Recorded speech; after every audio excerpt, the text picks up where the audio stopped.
پچھلا ٹیسٹ بیٹے ہم تھیمیٹک پرسیپشن ٹیسٹ کر چکے ہیں، جس میں ہم نے دیکھا تھا کہ نیڈز اور پریسز کے کمبینیشن سے جو کردار ابھرتا ہے اس کو تھیما کہا جاتا ہے، اور تھیما کی وجہ سے ہی اس ٹیسٹ کو تھیمیٹک پرسیپشن ٹیسٹ جو ہے وہ کہا گیا ہے۔ اب ہم نیکسٹ ٹیسٹ جو ہے وہ سٹارٹ کریں گے، sentence completion test. Sentence completion test یعنی فقرات کو مکمل کرنے والی آزمائش۔ یہ آزمائشیں کئی قسم کی ہو سکتی ہیں، جن میں نامکمل فقرات مکمل کرنے ہوتے ہیں، ادھوری کہانی مکمل کرنے کے لیے معمول کو کہا جاتا ہے، یا پھر نامکمل تصویروں کو بھی مکمل کرنے کے لیے کہا جاتا ہے۔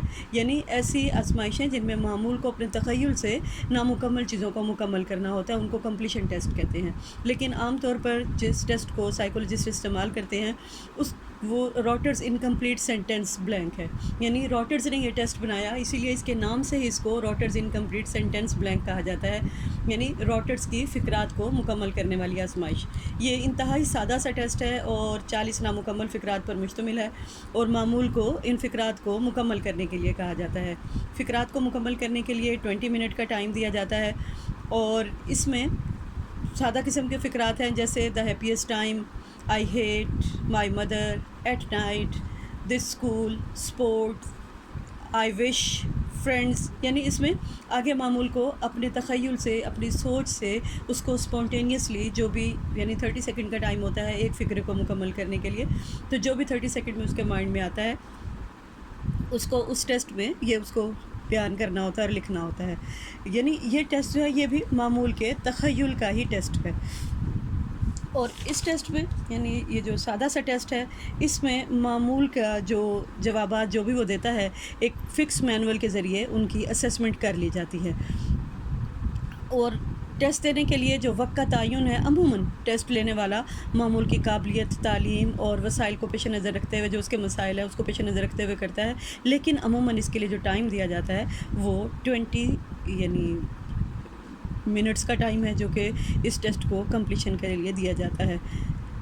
نتائج اخذ کرنا اس ٹیسٹ سے تھوڑا مشکل کام ہے، کیونکہ سبجیکٹیو ٹیسٹ ہے، اور یہ مختصر جو ٹیسٹ ہے یہ فرد کی شخصیت کے متعلق انتہائی اہم معلومات فراہم کرتا ہے۔ جیسے میں نے آپ کو بتایا تھا کہ جتنے بھی پروجیکٹیو ٹیکنیکس ہیں وہ شخصیت کے ایکس رے ہیں، تو TAT کے متعلق آپ نے پڑھا کہ وہ مکمل شخصیت کا ایکس رے ہے۔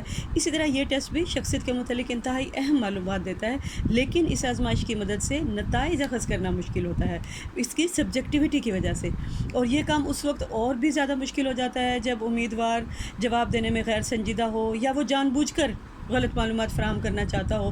تو کچھ معمول ذہنی طور پر بڑے تیز یعنی شاطر قسم کے ہوتے ہیں، یا بڑے لٹریری قسم کے ہوتے ہیں، تو ان کی جو لینگویج ہے وہ عام لوگوں سے بڑی فرق ہوتی ہے، جس کی اسیسمنٹ جو ہے وہ خاصی مشکل ہو جاتی ہے۔ تاہم پھر بھی نتائج اخذ کرنے کے لیے ایک سکورنگ مینول جو ہے وہ استعمال کیا جاتا ہے، جو کہ ٹیسٹ کے ساتھ ہی دستیاب ہوتا ہے، اور جس سے 5 مختلف قسم کے جو رویہ جات ہیں ان کو معلوم کیا جاتا ہے۔ اب یہ رویے کیا ہیں؟ یعنی پہلا ایک خاندان کے متعلق رویہ، جس کو ہم فیملیل ایٹیچیوڈ کہتے ہیں۔ دوسرا سماجی رویہ یعنی سوشل ایٹیچیوڈ۔ پھر ہیجانی رویہ یعنی ایموشنل ایٹیچیوڈ۔ پھر اس کا ہے جنسی رویہ یعنی سیکشل ایٹیچیوڈ۔ اور پھر فرد کے خصوصی اوصاف، یعنی اس کے خصوصی اوصاف جو ہیں وہ معلوم کیے جاتے ہیں۔